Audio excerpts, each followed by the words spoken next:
Surprise interculturelle. Intercultural surprises. Surpresas interculturais. Intersanskritic आश्चर्य. Surprise interculturelle. Sorpresas interculturales. Bonjour et bienvenue dans Surprise interculturelle, le podcast qui vous fait voyager et mieux comprendre les cultures du monde. Je suis Charlotte Courtois, conférencière en diversité culturelle et fondatrice de l'ONG Constellatio. Je vous propose de vous raconter des histoires et anecdotes de voyage où j'ai été surprise par des réactions ou des coutumes d'ici et d'ailleurs. Le but ? Découvrir ensemble ce qui est à la base de ces surprises pour savoir comment décoder, comment réagir et comment anticiper tout ça. Allez, je vous laisse découvrir l'épisode du jour. Bonne écoute! L'anecdote que je vais vous raconter aujourd'hui se passe en Afrique du Sud, où j'ai un peu flippé, mais où j'ai vécu un moment totalement hors du temps. On en a déjà un peu parlé dans l'épisode précédent. J'ai fait un tour du monde il y a quelques années pour faire écrire des histoires à des enfants de 7 pays, pour qu'ils apprennent à partager leurs traditions et leur culture, tout en découvrant celles d'autres enfants tout autour du monde. C'est à ce moment-là que j'ai créé mon ONG Constellatio. J'avais choisi 6 thèmes pour qu'ils puissent comparer leurs histoires à celles des autres. Un de ces thèmes était le mariage. C'est un sujet qui n'est pas toujours évident pour les enfants, mais toujours super intéressant. Toute la difficulté en général, c'est de savoir si ce qu'ils écrivent est vraiment ce qui se passe dans leur pays, ou si c'est plutôt issu de leur imagination. Et nous savons tous l'imagination qu'ils peuvent avoir. En Afrique du Sud, j'ai donc vécu une histoire assez amusante sur ce sujet. Je vous donne un peu de contexte. J'intervenais à Khayelitsha, le deuxième plus gros township du pays, situé à l'est de Cape Town. J'intervenais dans un centre de tutorat créé par Shoko, une association étudiante de l'Université du Cap. Comme dans tout autre pays, j'avais pris le soin de me renseigner sur les questions de sécurité auprès d'amis sud-africains. Et les retours étaient clairs, ne jamais aller dans les townships toute seule. J'allais donc plusieurs fois par semaine à Khayelitsha, dans une navette de l'université avec d'autres bénévoles de Shoko. Sauf qu'un jour, j'avais une interview à mener pour un de nos mécènes et je n'avais pas vraiment d'autre solution que de partir plus tôt. Et donc, d'y aller toute seule. Je me suis donc présentée à l'arrêt de bus qui menait à Khayelitsha, un peu flippée, soyons honnêtes, mais bien déterminée à aller faire cette interview. La peur n'existe pas dans ce dojo, n'est-ce pas? Non, sensei! Et je peux vous dire que mon cerveau fonctionnait à 10 000 à l'heure. J'ai donc décidé de lancer timidement la conversation avec une femme qui attendait également le bus. Assez rapidement, celui-ci est arrivé et j'ai demandé au chauffeur de me déposer au centre de tutorat. Alors évidemment, j'avais aucune idée d'où j'allais et je n'avais pas de GPS sur mon petit téléphone de l'époque. J'ai cru comprendre, malgré son accent très très marqué, que la dame avec qui je parlais allait me dire où c'était. Bon, pas bien rassurée, je m'assois à côté d'elle et j'essayais de trouver un sujet de conversation pour tisser un lien qui me donnerait un semblant de sensation de protection. Je me suis donc souvenu de l'histoire de mariage de mes élèves. Ils m'avaient parlé de vêtements qui me semblaient un peu bizarres, de verser de l'alcool autour des maisons. Bon, j'étais un peu perplexe. J'ai donc demandé à cette dame, très gentille par ailleurs, de m'expliquer comment s'habillaient les mariés pour leur grand jour.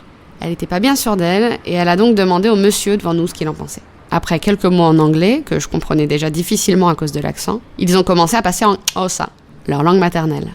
Alors évidemment, je ne comprenais plus rien. Et puis la dame à côté du monsieur s'en est mêlée, et le monsieur devant elle, et je me suis retrouvée au milieu d'un grand débat dans tout le bus en Xhosa. J'étais amusée et en même temps j'étais fascinée de voir cette grande discussion sur les pratiques culturelles que j'avais lancée sans trop le vouloir. Ça reste une de mes histoires de voyage les plus marquantes. En très résumé, il en est ressorti qu'il y a 2 étapes dans les mariages Xhosa. D'abord le mariage traditionnel, puis le mariage blanc, c'est-à-dire le mariage à l'église. Pour le mariage traditionnel, le marié porte une sorte de jupe ou toge et une coiffe assortie.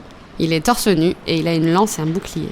La mariée, elle, est assortie au marié. Elle porte de nombreux colliers de perles et surtout une haute coiffe magnifique.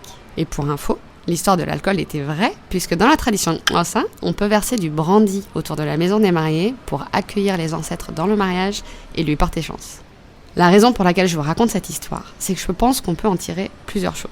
D'abord sur les questions de sécurité. Il n'y a pas meilleur moyen d'être en sécurité dans un pays que l'on ne connaît pas qu'en se rapprochant des locaux.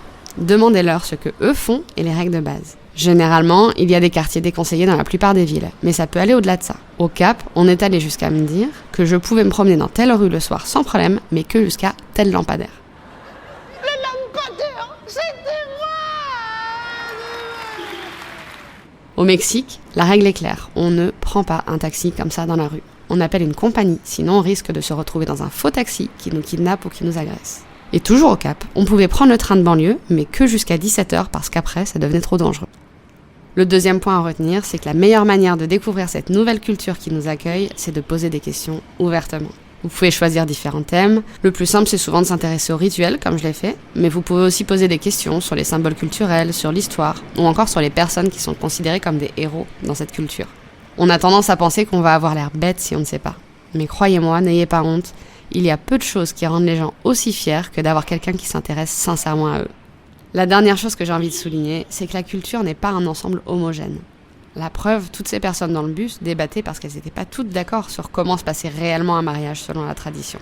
Il y aura toujours ceux qui parlent de la tradition soi-disant la plus pure, mais entre nous, ça n'existe pas. Ceux qui ont telle tradition familiale spécifique, ceux qui n'aiment pas telle ou telle tradition.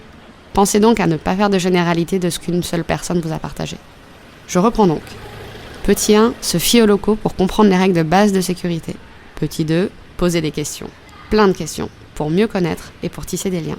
Et petit 3, chacun a sa vision de sa propre culture. Il n'y a pas de pureté culturelle.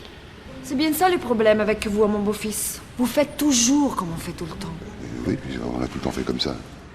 J'espère que cette anecdote vous aura inspiré, voire amusé. Et je suis curieuse de découvrir vos réactions et vos propres anecdotes de voyage. N'hésitez pas à venir me les partager sur Insta ou sur LinkedIn. Je vous donne rendez-vous dans 2 semaines pour vous raconter une anecdote qui m'est arrivée en Tunisie. À très vite. Merci d'avoir écouté cet épisode jusqu'au bout. Si vous avez aimé, abonnez-vous et laissez-moi 5 étoiles et un commentaire sur votre plateforme d'écoute préférée. Et partagez le podcast avec les voyageurs, les expatriés ou les curieux autour de vous. À dans 2 semaines pour un nouvel épisode de Surprise interculturelle.